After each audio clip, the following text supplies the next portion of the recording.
السلام عليكم ومرحبا بكم. جيتكم اليوم ندير لكم معكم كسره تاع الشعير اللي كامل نعرفوها وكامل نحبوها لانه ريجيم صحيه بزاف بزاف، سورتو اللي عندهم بروبليم في ليستوما.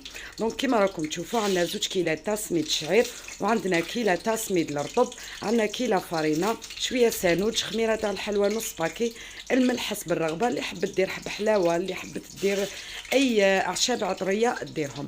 في طاس درت هنايا كيلة تاع الزيت وكيلة تاع الحليب وكيلة تاع الماء، ميكسيتهم ملح مع بعضهم.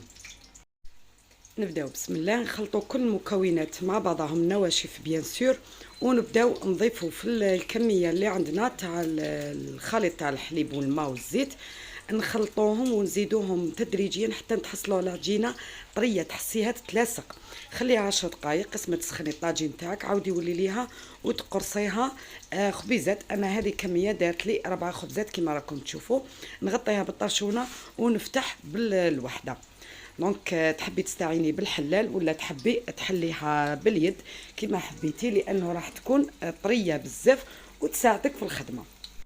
من بعد ما سخن الطاجين تاعنا نرفدوها ونطيبوها كيما نطيبوا الكسره العاديه، نبقاو نحركوا فيها مره على مره باش طيب لنا من التحت، لانه عباكم باللي خبز تاع الشعير يجي رقيق ما يجيش خشين بزاف، ما فيهش الروح كيما نقولوا بالعاميه.